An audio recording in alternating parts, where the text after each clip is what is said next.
yang mengatakan bahwa seolah-olah Amerika itu tidak peduli agama. Saya kira ini harus dikoreksi. Amerika itu memang bukan negara agama, bahkan negara sekuler.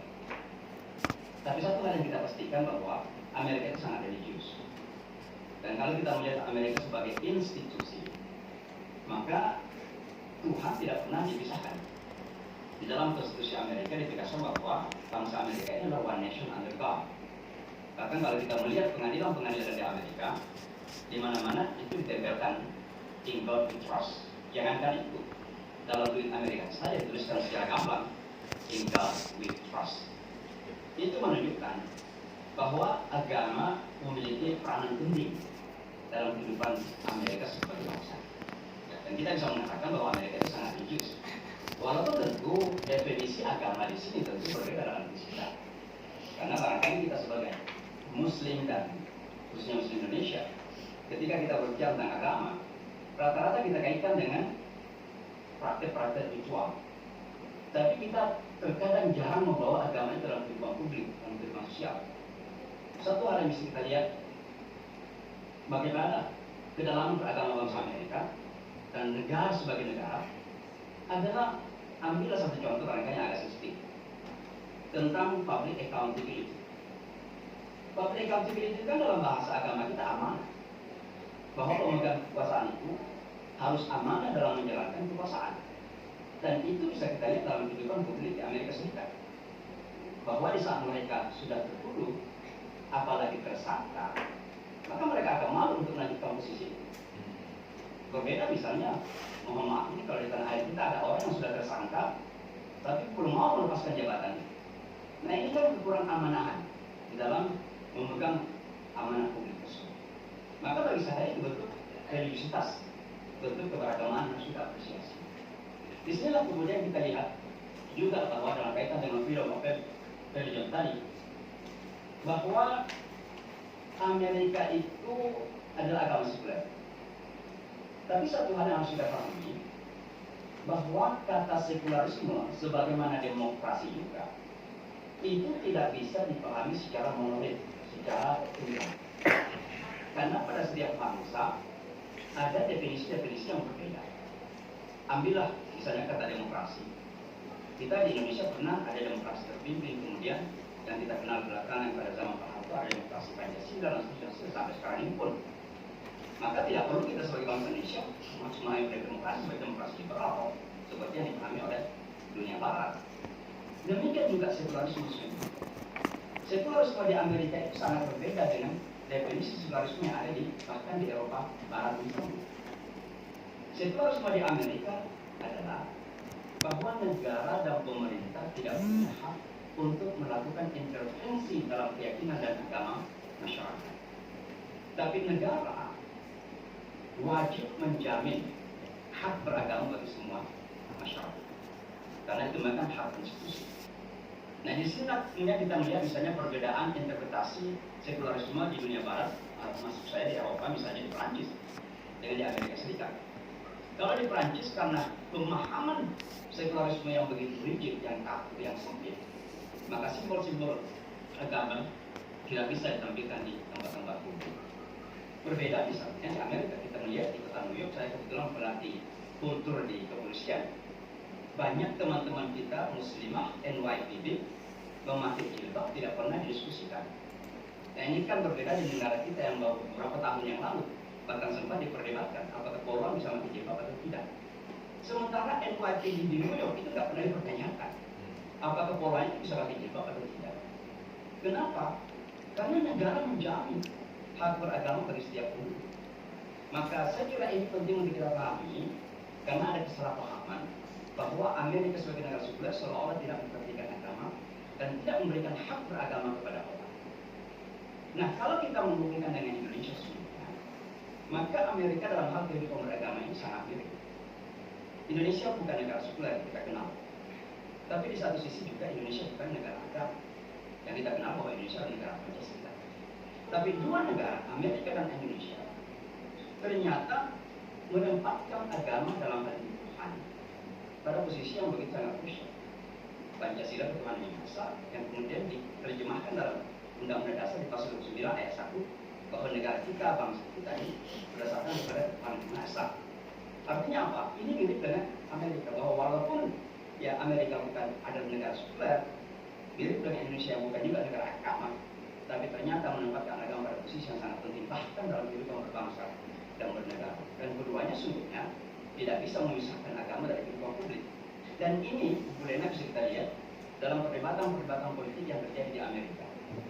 Bagaimana isu-isu yang ada kadang dikaitkan secara dekat dengan isu agama.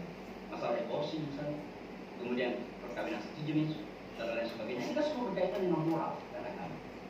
Yang terkadang ini akan menjadi identitas berpartaian di Amerika Serikat. Kita lihat bagaimana Demokrat dan Republikan misalnya.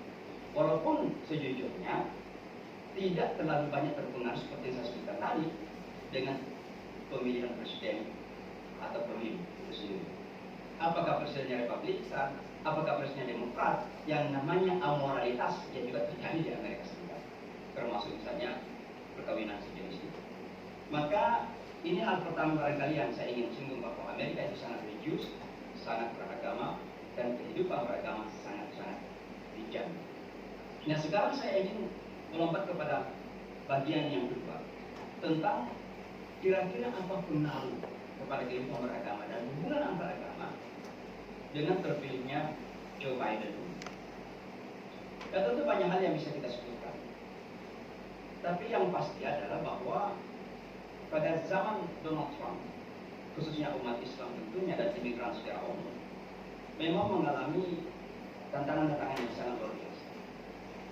Karena terjadi apa yang saya disebutkan, bahwa terjadi sistemik racism dan juga sistemik Islamophobia.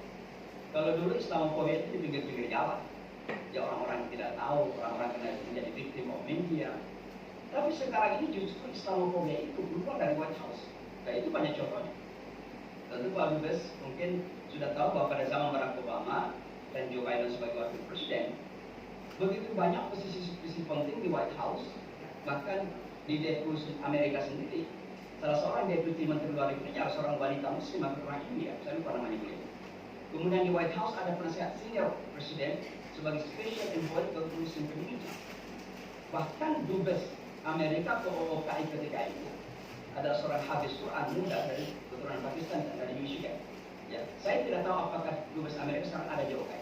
Tapi intinya adalah beberapa posisi penting itu dihapuskan oleh Donald Trump. Bahkan ada beberapa posisi yang tidak dihapuskan, tapi terjadi represi yang luar biasa. Akhirnya beberapa orang juga mengundurkan diri. Yang kecil-kecil saja, buka puasa bersama di White House itu menjadi tradisi sejak zaman Clinton, dilanjutkan oleh Bush Junior dan juga Barack Obama. Donald Trump pada tahun pertama mengadakan buka bersama di White House. Lalu setelah ditekan, dia mengadakan buka puasa lagi, tapi yang diundang, mohon maaf, hanya duta besar Islam saja. Padahal buka puasa itu ditujukan untuk tokoh-tokoh Muslim Amerika pertama kali, lalu mengundang 4 duta besar. Tapi pada zaman Donald Trump justru menyediakan tokoh-tokoh Muslim di Amerika itu diundang pada saat buka puasa. Nah ini semua menunjukkan bahwa ada shifting yang sangat mendasar sekali dalam hal menyikapi komunitas Muslim di Amerika ketika Donald Trump terpilih.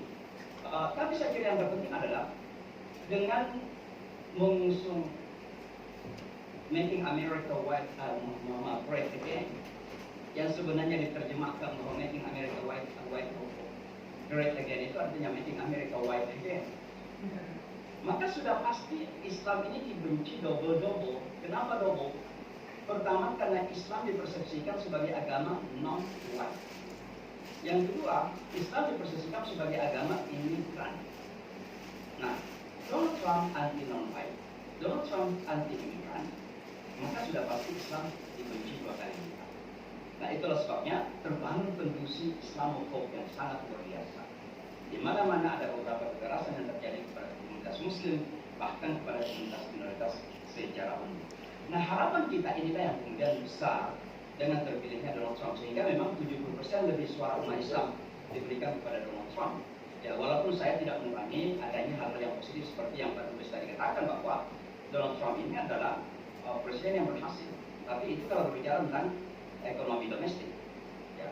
Kalau kita berbicara tentang hubungan internasional, multilateral dan sebagainya, apalagi berbicara tentang kebijakan ke Timur Tengah, Palestina, Israel, dengan seenaknya mengakui Yerusalem sebagai kotanya Israel, bahkan memindahkan kedutaan misalnya di Yerusalem, ya, kita sebagai orang Islam dan bangsa Indonesia yang menentang penjajahan tentunya tidak melihat itu sebagai suatu keberhasilan, bahkan setback yang sangat luar biasa.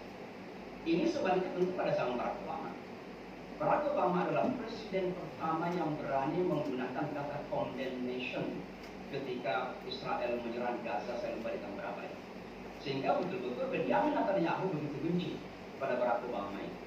Nah, tentu harapan kita kepada Joe Biden ini pertama karena memang ada pendekatan pribadi kepada masyarakat Muslim dalam masa kampanye. Mungkin Bapak dan Ibu sudah dengar bagaimana Joe Biden sampai membacakan hadis Rasulullah SAW yang dalam Arabnya itu man ra'a minkum munkaran falyughayyirhu biyadihi wa illam yastati' fa bilisanihi wa illam yastati' fa biqalbihi. Siapa yang melihat kemungkaran hendaklah dirubah dengan tangannya atau kekuasaan atau otoritas. Kalau tidak mampu maka dengan lisan, kalau tidak mampu dengan hati. Walaupun tidak disebutkan hadisnya sampai akhir. Tapi intinya ada pendekatan persuasif yang dilakukan oleh Joe Biden kepada masyarakat Muslim dalam masa kampanye ini. Janji Joe Biden selanjutnya adalah ingin menghapuskan Muslim ban pada hari pertama. Dan saya kira ini bagi kita komunitas Muslim sangat penting. Ketika Donald Trump mengeluarkan peraturan melarang orang Islam dari 6 negara, yang harus kita pahami, 6 negara itu adalah pembukaan, introduction, uji coba. Kalau itu tidak ditentang dan tidak mendapat resistensi yang sangat tinggi dari komunitas Muslim dan komunitas yang lain di Amerika, maka pasti akan ditambah lagi di negara yang lain. Karena itu uji coba sifatnya. Kenapa saya berani mengatakan bahwa itu uji coba pada Donald Trump? Karena personal lawyernya Giuliani, mantan wali kota New York, pernah mengatakan bahwa memang Presiden Donald Trump sedang mencari legal justification, pembenaran hukum untuk melarang orang Islam masuk ke Amerika. Maka boleh jadi akan ditambah Pakistan, kemudian akan ditambah Mesir. Indonesia sudah beberapa kali ditampilkan di Wall Street misalnya sebagai negara yang sudah berada di ambang radikalisme yang berbahaya, bahkan sudah dianggap Syria ketika itu. Ya, karena tujuannya nanti Indonesia akan masuk, mau tidak mau pada akhirnya. Karena 6 negara itu dicoba. Joe Biden sudah berjanji akan menghapus semua itu. Bahkan Joe Biden saat sekarang ini sebenarnya dalam masa keterpilihannya, walaupun dia masih presiden elect, sudah melakukan terobosan-terobosan yang saya anggap sebagai reparasi terhadap berbagai damages yang tidak dilakukan oleh Donald Trump. Salah satu di antaranya adalah mengangkat Rima Dodin. Rima Dodin ini mantan asistennya Dubin dari Michigan sebagai wakil direktur urusan legislative affairs. Dan ini menimbulkan reaksi yang sangat negatif di kalangan para Yahudi dan Israel secara umum. Nah, artinya apa? Saya melihat bahwa Joe Biden ini memang akan melakukan beberapa reparasi, ya, termasuk hubungan multilateral, kemudian juga hubungan antar negara yang ugal-ugalan sunnah Pak Ben tadi itu dan lain sebagainya. Cuma satu hal dalam hal ini saya ingin barangkali garis bawahi Bapak dan Ibu, bahwa kebijakan luar negeri sebuah negara itu termasuk Amerika Serikat tentu tidak bisa sama sekali dipisahkan daripada dinamika yang terjadi di dalam negeri. Tadi Pak Didi menyebutkan tentang kebijakan luar negeri Indonesia dan dengan diplomasi kita membandingkan dari diplomasi masa lalu dan diplomasi saat ini. Tentu itu tidak terlepas dari dinamika dalam negeri.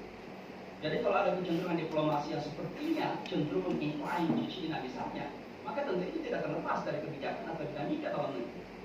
Sama juga dengan kebijakan luar negeri Amerika.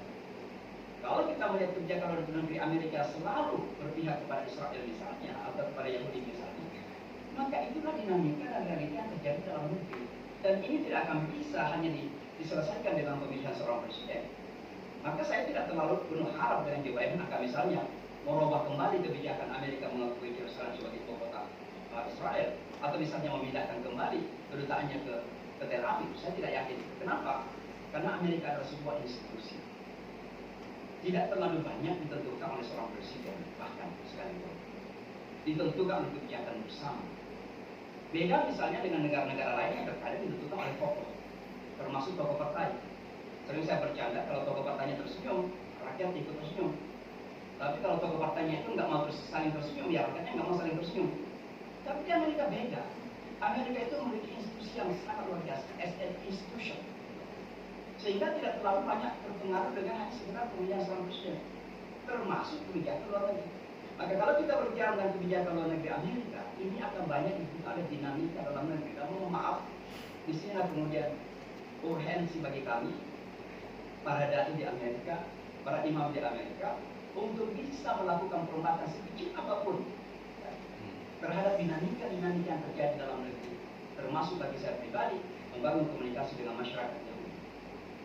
Bagaimana dialog antar agama ini terkadang menjadi sangat penting untuk meyakinkan Yahudi di Amerika yang terkadang masih merasa bahwa yang terancam di Timur Tengah itu adalah Israel, bukan Palestina. Kenapa? Alasannya karena Palestina didukung oleh negara-negara Arab mayoritas, sementara Israel salah satu-satunya negara demokrasi Timur Tengah yang terancam. Ini yang kemudian kita harus kompak. Dan peranan dakwah dan para pelaku aktivis dakwah di Amerika tidak bisa. Ya. Kawan yang sekalian tentunya yang terakhir sekali karena waktu adalah apa yang harus kita lakukan sebagai bangsa Indonesia, khususnya Muslim ini.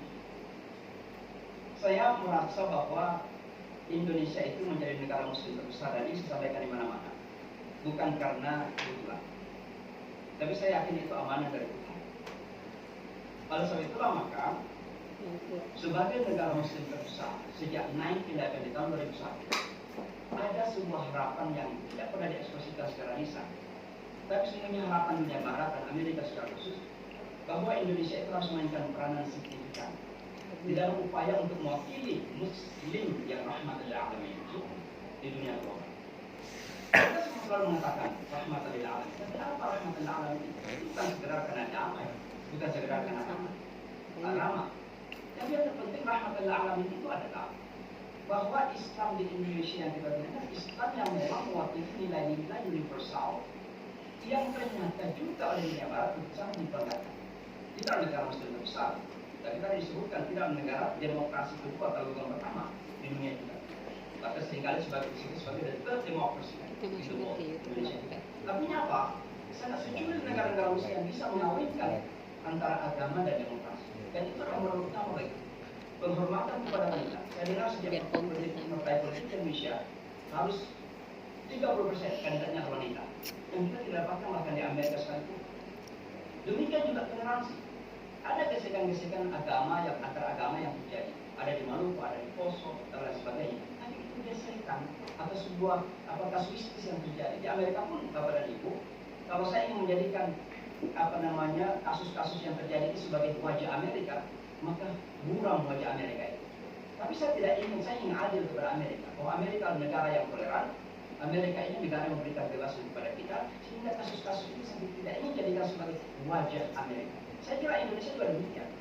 Jangan karena kasus-kasus yang terjadi, kemudian ada pihak-pihak tertentu yang ingin kemudian menjadikan Indonesia sebagai negara yang berbahaya, negara yang radikal, hanya karena kasus-kasus yang terjadi.